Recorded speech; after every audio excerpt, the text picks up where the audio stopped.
In this video, I want to explore beliefs and mostly kind of bounce off some of the statements made by the two channels, Lazaris and Seth, both because I have a more active relationship with them, and also they're some of the primary sources of, I would say, unconventional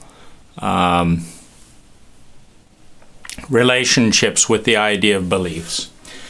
So from Lazaris, you create your own reality, and the most powerful points or the pivot points in creating your reality are choice and belief. Well, one of the things that I think is important to look at in this kind of pivot point of choice and belief is that they go hand in hand. And what I mean by that is in 2008, when the housing industry collapsed, all of the trades, all the construction trades had their business go down by 50% overall. And so the question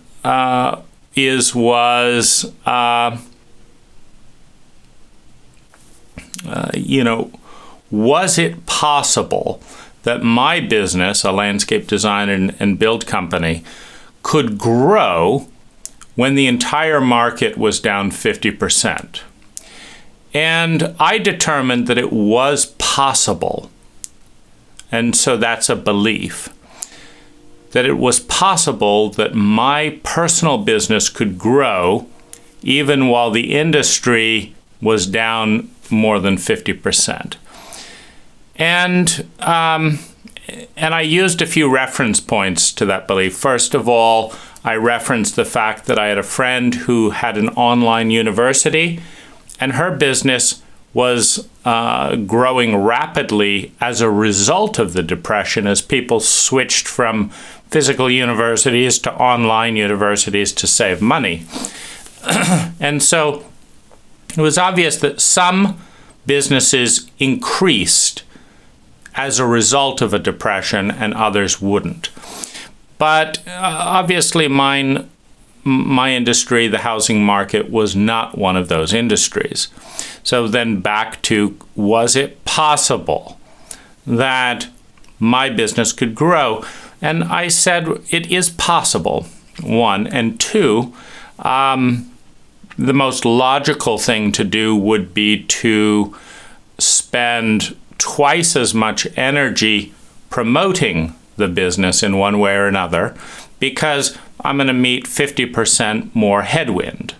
It's not like the entire market collapsed, but maybe it collapsed 80% rather than just 50%. But still, there is a segment, and so it might take, for example, if you had a crop of wheat and you got a batch of seed where only 50% of the wheat germinated, then the logical thing would be to sow twice as much wheat as if you had a batch of seed where 100% germinated. And so doing more marketing would be, a rational approach to that. The other thing I realized is that if I taught classes rather than sold design services, that business would be in that category of online businesses because it's helping people save money. So I thought the two educational products that I could do were to write a local landscape book specifically for my county, one, and two, teach at a local college. And so I did both. I started teaching at the College of Marin, and I wrote a local landscape book, and my business did in fact grow. And so the doorway into the action is the belief. Meaning, if I couldn't believe that it was possible for my business to grow, I would not act to grow it, because the belief creates the space in which to take action. If you believe that, for example, it is absolutely impossible to fly, you will not walk off a ledge unless you want to die. If you believe you can fly, then you may start looking at what choices would make flying work. Obviously, the person who invested in the jetpack believed it was possible, or he wouldn't have invested millions of dollars for a jetpack. You have to believe something's possible before you will put considerable energy into developing it. And the considerable energy to develop it is what makes something possible, particularly, or probable, or actual, particularly when it's something new, like flying on a jetpack. And so, there are some thoughts there. Now, the area that feels artificially obtuse and misleading is, you can see how I did in fact grow my business in the recession. I did write the local landscape book that brought in, an additional $100,000 a year in work. And you can see how that makes sense.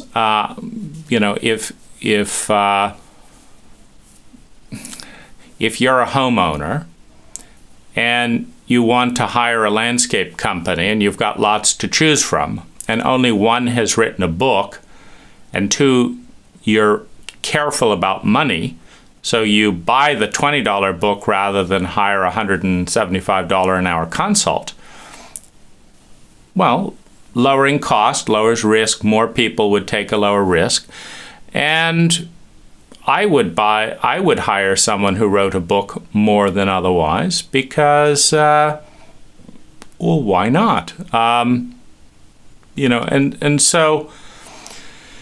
And there's obviously an expression of a certain amount of dedication and vision and ability to articulate all things valuable in a contractor, and communication skills. You have to have good communication skills to write a book. You want someone who has good communication skills if you're spending lots of money. And so there are connection points that make that intelligent. The area that's odd about the emphasis is, it would have been easy, of course, to say, no, it's impossible. My business is going to suffer. That's the only way for it to work. And it would have, because, well,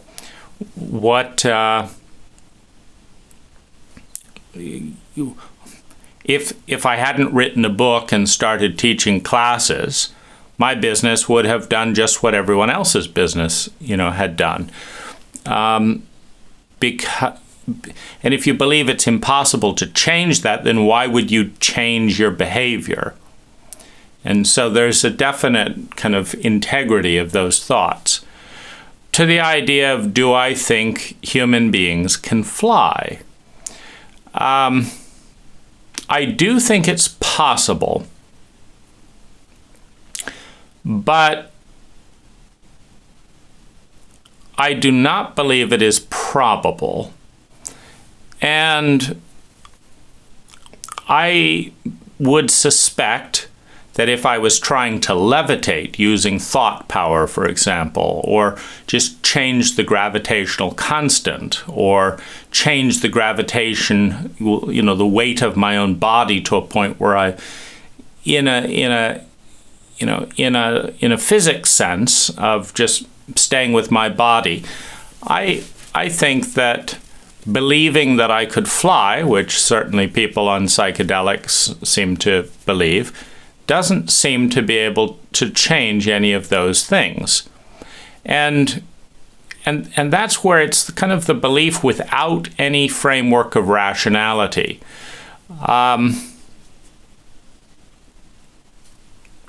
that seems odd, that it seems unhealthy or unhelpful.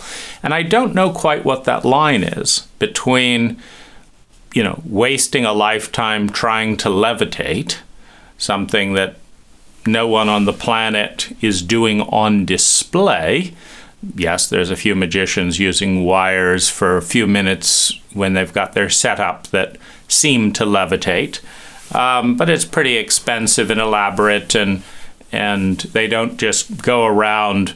They don't invite 20 scientists to be present to be in close hand and stop the levitation, because that would actually be quite a story if any single person could do that. And it's not to say that it is absolutely impossible. I just don't know anyone who's doing it. Or, the closest thing I would come to was some of the comments about sound waves, that there are certain sound waves that are subaudible that were used to, for example, construct the pyramids. Well, I don't know if that's true or not. Having seen the size of the rocks, it seems probable that those cultures would employ a technology other than thousands of people and ropes and things like that to move like a 60-ton rock.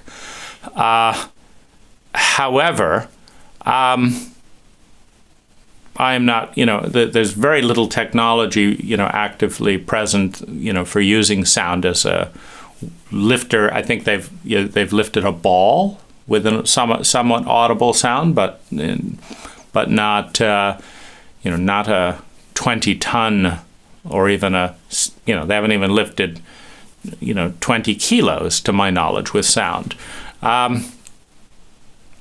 So is it possible?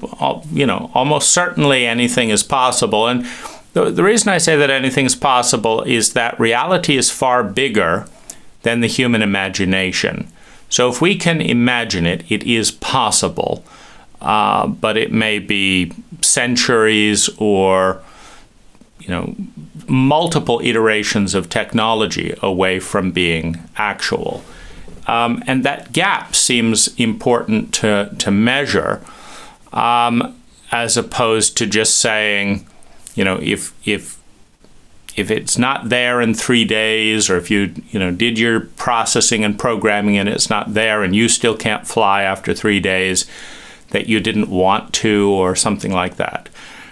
Which is another thing that Lazaris has said. If you do this and you don't see rapid progress towards your goal in 3 days, it means you didn't really want it. And I would imagine there are some people that want to fly, but I also think that, having it nearby is part of, Lazaris has defined pain as the separation from and longing for.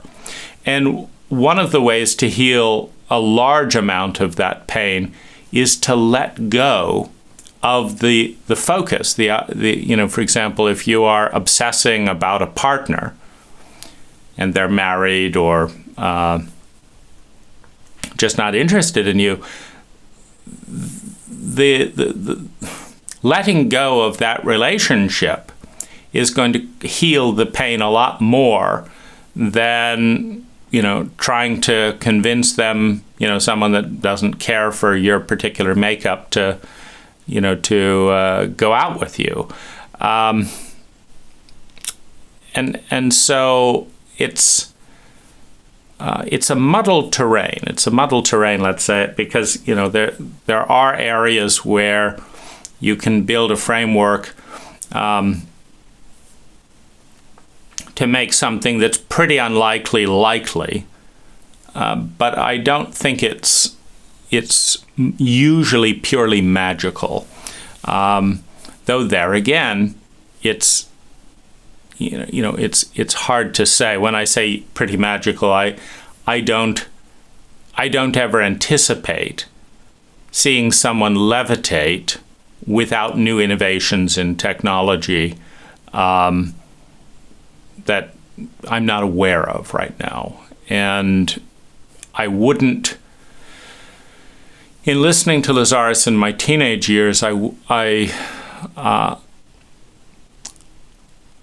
I let go of certain things that were getting too painful, meaning I would visualize them, and, I'm 15 years old, and I'd visualize and visualize. And it just like my parents were still controlling and bossy and humiliating and this and that and the other. And it just seemed like it was getting, the gap between what I wanted and reality was getting bigger through visualizing, etc., not smaller. And that it was creating a certain degree of insanity to focus on beliefs rather than to look outside of me at what seemed to be working. All beliefs are true, so pick the ones that work. That's another statement by Lazaris, and it's an interest.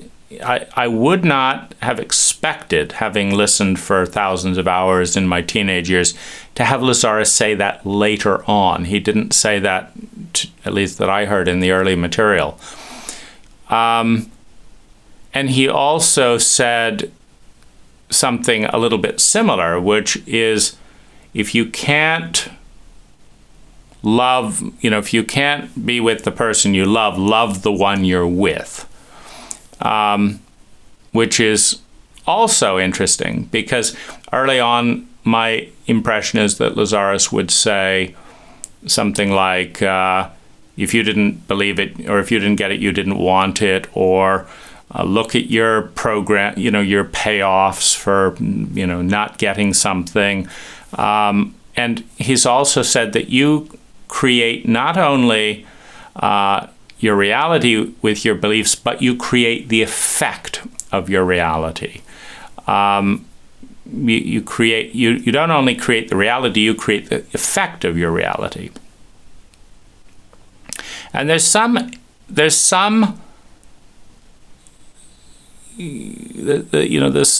focus. He'll often say by causing or allowing, mostly by allowing. But the question is, what is within one's sphere of influence to allow? For example, you could say we allow sunspots, we allow earthquakes. We didn't cause them, but we allowed them. But is that a meaningful statement if you can't stop allowing them?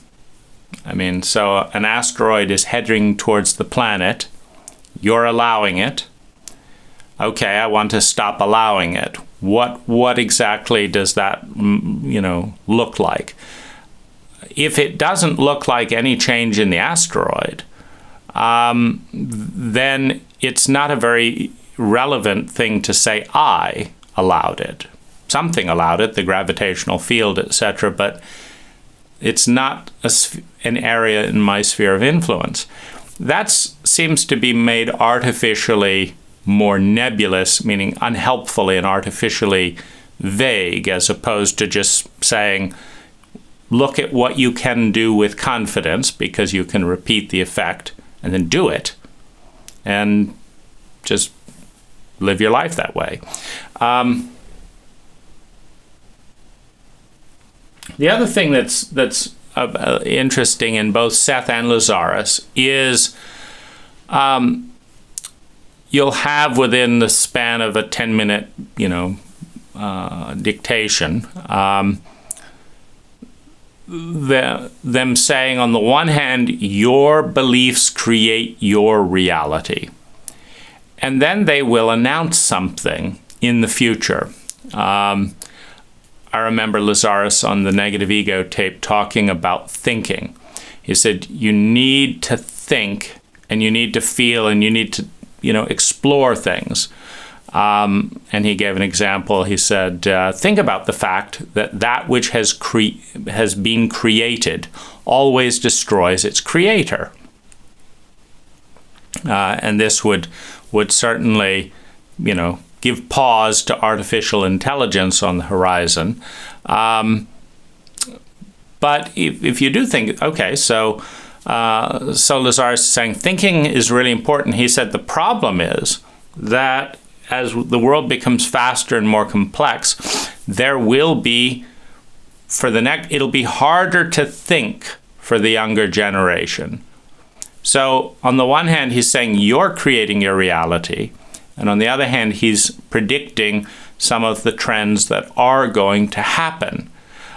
He has said that reality is speeding up. And so, this is happening.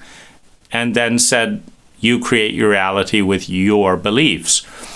And so, well, what is that belief then? Is it the belief that Lazaris is right and the self-perpetuating nature of beliefs that says, well, Lazaris, I believe in Lazaris, and therefore Lazaris said that things are speeding up, so I'm going to speed things up. But there's this continual reference to an objectivity of reality that has nothing to do with beliefs, or that is not referenced in those terms. And the focus on beliefs. And it's interesting. For example, Lazaris will say numerology, change your name. So Jack and Penny both changed their names because of numerology. And Lazaris has kind of added some weight to numerology, as well as other systems. The question is, with something like that, Seth will say, if you believe it will work, it will work. And if you believe it will not work, then it will not work. Seth has said that about something as powerful as dreams. If you believe that dreams are pointless and have no power, and so they cannot have any benefit, that's what you believe. But you ask for a healing dream, for example, you've short-circuited, so you will not be able to have a healing dream because you believe they're impossible. But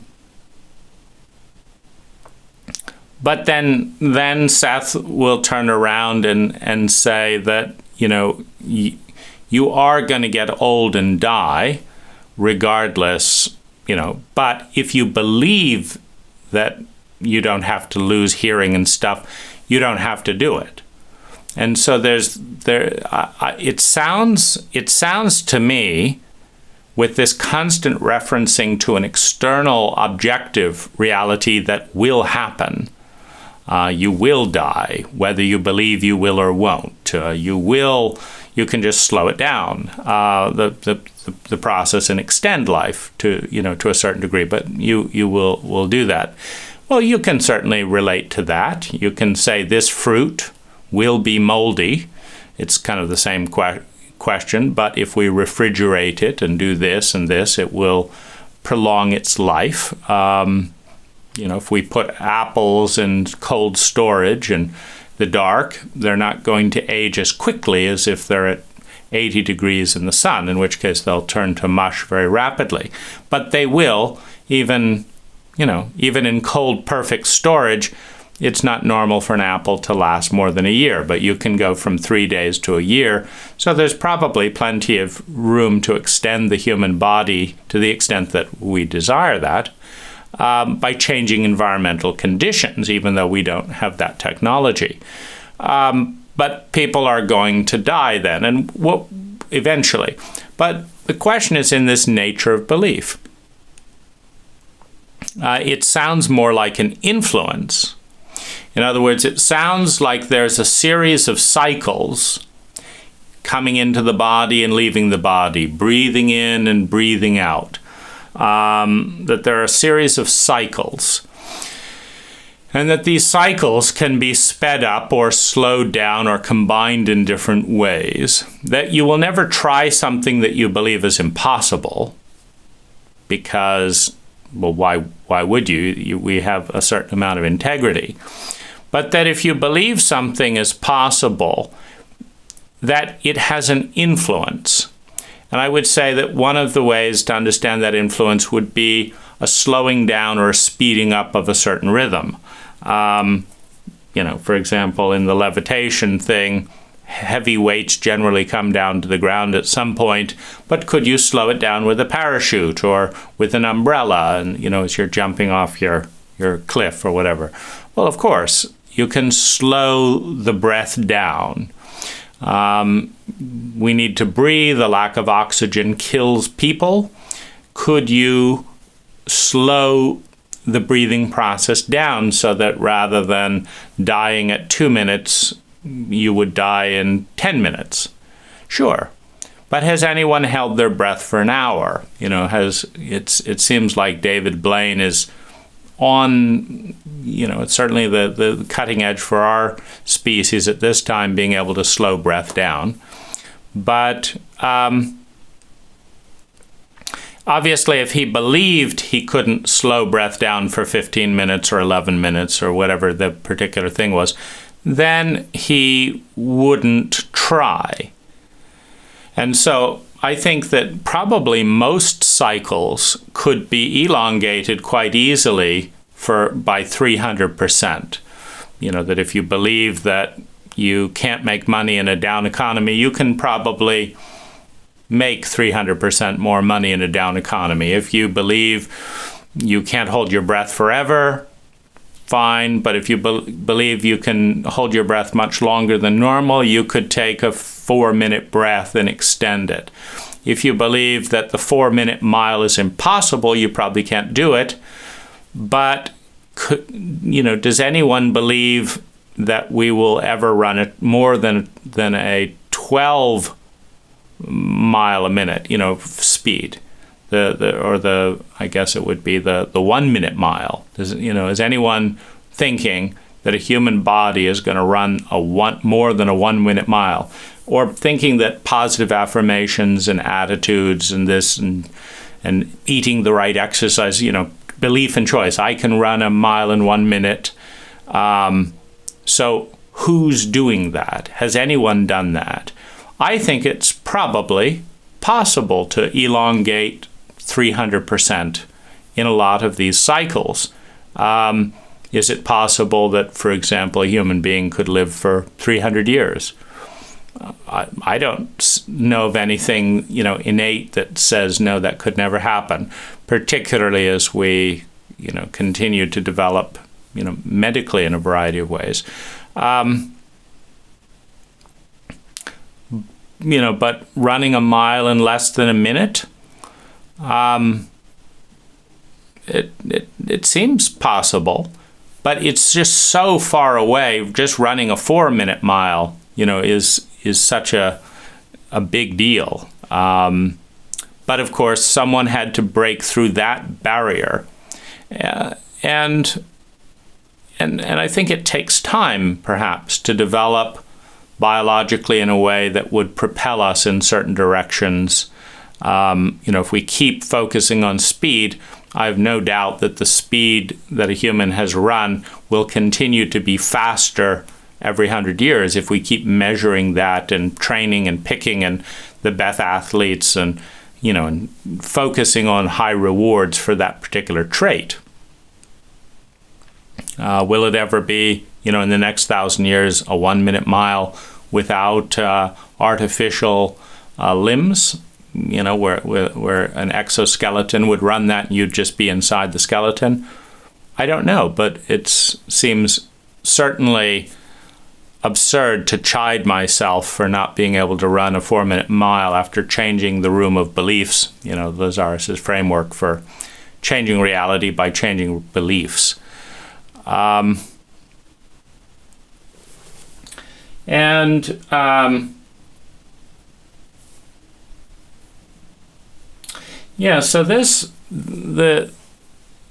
this creates, I would say, a paradigm of guidance, and I think,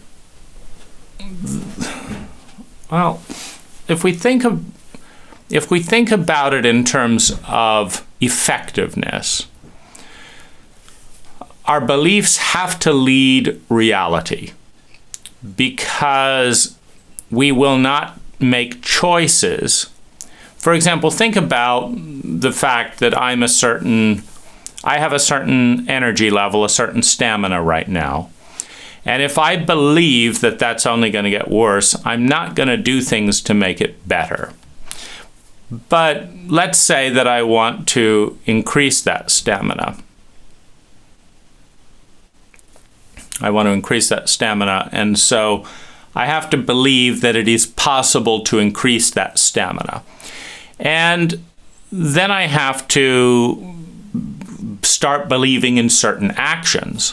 For example, one of the ways to increase stamina is to run a little bit further every week. Now, if I believe that I'm going to go from this week to next week with 3 times more stamina, that's probably a setup for failure, because the rate of improvement biologically seems to be one of those things that are more set. Meaning I've never heard of someone, and I'm sure in the Olympics all around the world there would be someone who was a decent runner and then suddenly in 1 week they ran 3 times longer. And if that is done, like David Goggins, I believe, is one of the guys that really kind of pushed into that, where he was, dislocating his knees in severe pain, this and that and the other. Is it a good idea to push oneself to run 3 times more than one's ever run before?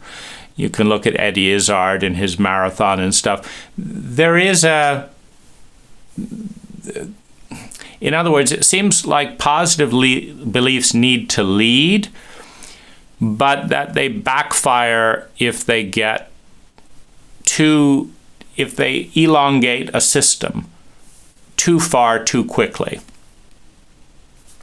That's an important part of working with something, and startups have this issue with cash flow burn. When they start something, they believe in their product, but if they believe that the product will launch too quickly, they run out of cash and they fail all the time. And so, believing that it will take 5 years to 10 years, you're more likely to, and you spend accordingly, you're more likely you can be pleasantly surprised to win than you are if you believe your product is just going to catch on overnight without any advertising budget. You just believe you know it, and then it fails. And so it seems like the healthy relationship between choice and belief is one to attune to the existing rhythm. I have 4 hours a day of stamina right now. Okay. Do I believe it can be higher? Absolutely. How long would it take to go from 4 hours of stamina to 5 hours? Would it take, like if I did 6 months of training and running and this and that and diet changes and stuff, does that make sense? That seems like a 6-month program could increase stamina. Could it go up to 8 hours, from 4 hours to 8 hours? Possibly. A little bit of a stretch in terms of the 6-month period, in terms of exhaustion and chronic fatigue and things like that. But is it possible? Yeah, and is it good to have enthusiasm and believe it's possible and lean into it? I think that has a beneficial effect. If you believe you're going to go from 4 hours to 16 hours, then that starts to put pressure on the system because you're not moving at that speed. And so it can create frustration, helplessness. Helplessness often turns to self-sabotage to get a sense of power. If you can't succeed at the goal, then turning against your own goal often increases the initial sense of power. As in, I really wanted to go on this date. She doesn't like me. Well, I didn't want her anyway. So rather than be in this state of of helplessness or pain at this gap of I want this, but it's not happening, often one coping strategy is to just say, well, I don't want it. What I'm really saying is, I don't want to sit here in such a big gap of pain that's growing or not getting smaller, because I'm believing and wanting and desiring this, and I'm imagining this, and it's getting farther away from me. And that's not, at some point, that pain turns into an attack of the belief and often the host of the belief.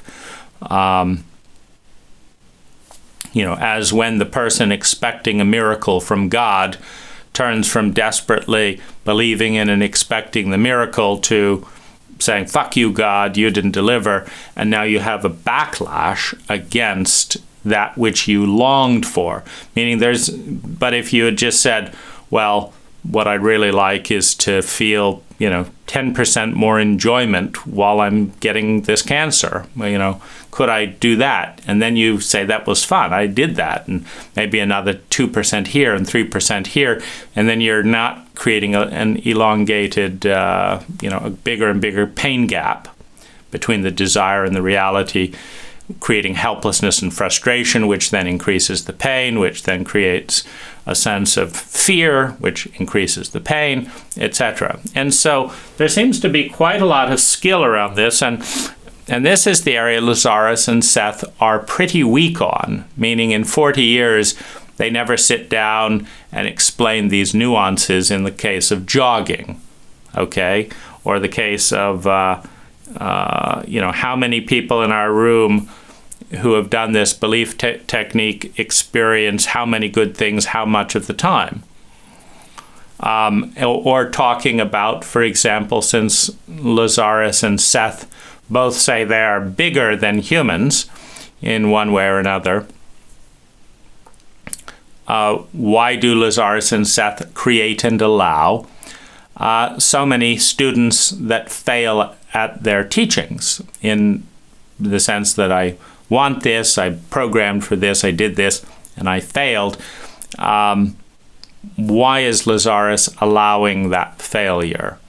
And if allowing is such a good idea, if allowing pain and failure is such a good idea, that's why they're allowing it, then what else? Because that's part of their reality.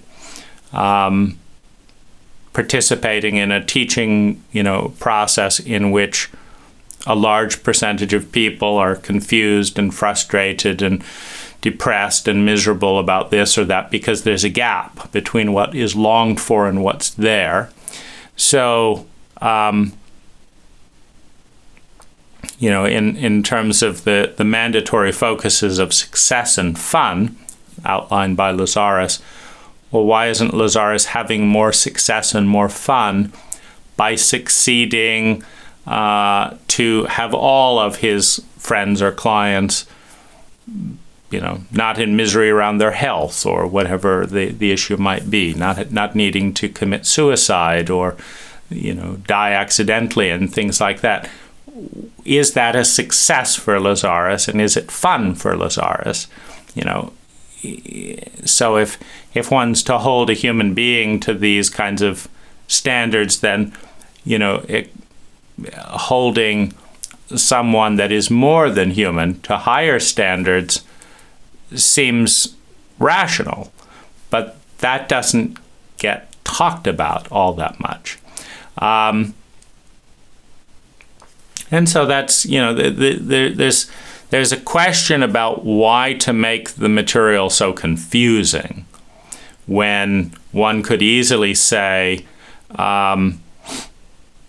you cannot do everything, but you certainly can't do anything until you believe it is possible. You have to maintain a window that doesn't dislocate you or dissociate you from a reality in terms of, it's in time to market. It's unquestioned that there will be artificial intelligence, that there will be all these human possibilities in the next 1,000 years. But there are people who have tried this and failed.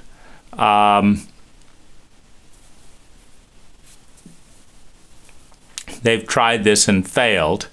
And there are people that have, really helped with this. Well, I had a distracting thought there. There are people that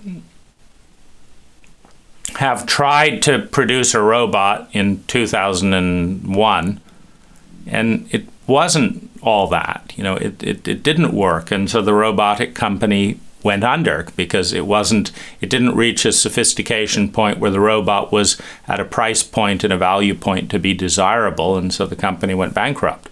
But that same company trying to do the same thing in 2050 would have an easy time because it's already been done by 20 other companies and the parts and price points are there. And so timing is a really big, in engagement with reality, knowing where one is and easing towards, something in the 10% to 300% improvement range.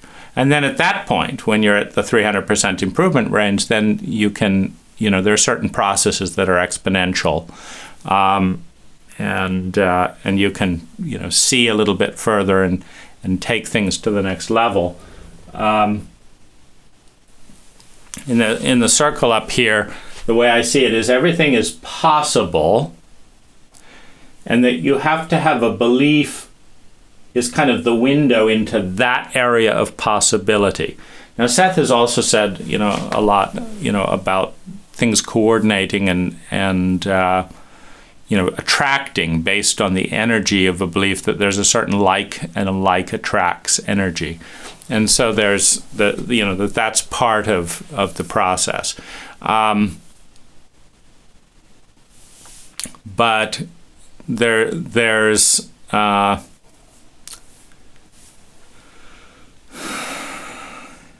it's not entirely clear how that works when, for example, focusing on, for example, Lazaris has done shame tapes to go back and heal the shame of childhood. Well, you could say, well, that's being awfully negative. Why go to the most horrific points in your life and spend time there? You're focusing on the negative, so you get more negativity. But that's not how it works. But where's the point? For example, if you never go back and do shame work and aren't on negativity, and that creates a certain reality, and then you go back and do some shame work and your reality gets back a little better, where's the point of diminishing returns, where now you're spending every 3-4 hours a day focusing on releasing shame, which means you've got to remember the shame, understand it. This one event, that was shaming, then they were shaming me today at the grocery store when I smiled and they ignored me. They're telling me I'm not important, so that's shaming, so I'm going to do a meditation on that. And to where my whole life is consumed with releasing fear and healing shame and ending pain and ending guilt and programming better and doing this, to where I'm actually in a worse reality because that's all I can see. In this kind of phenomena where you dredge a river and you get a river dredged, but then you got to let it calm down, meaning if every single day you're dredging a river, the river is very, very muddy and and maybe gets deeper, but it's very, very muddy. You have to do a dredging and then let everything settle down, and then you open up the channel and then the water gets clear again.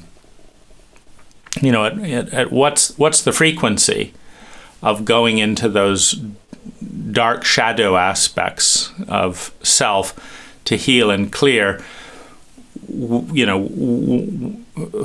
At what point are you keeping the water always muddy by overanalyzing versus avoidance? And is there any standard ratio on that? And if so, what is it? Because that's part of it's part of the understanding. Is it an intelligent choice to do more fear work, more shame work, more this work? Yes or no in a given circumstance. But within the possibility field, we don't tend to see the possibilities we don't believe are possible. So if we think of this as kind of the possibility field of all that is, and that we have beliefs that allow us to see certain possibilities. And then as we get more intimate and engage with them, we can see what is and isn't probable, and we can start moving in a positive direction. So in summation, it seems to me that beliefs need to lead, but that they shouldn't go too far ahead. Just like a light. You want a light to guide the way, and so you have a flashlight and you point it 3 to 6 feet ahead. You don't send the flashlight 3 miles ahead, which leaves you in the dark, because you're now seeing the reality 3 miles away, but you don't know how to get there because you're in the dark, you're focusing 3 miles away. So it seems like the ideal place for the flashlight is, in the next 10, 20 feet. And then you walk, and then you shine the light the next 10, 20 feet. Now, you have got to believe that walking in that direction at that time in that way is going to result in something good, or you're not going to do it.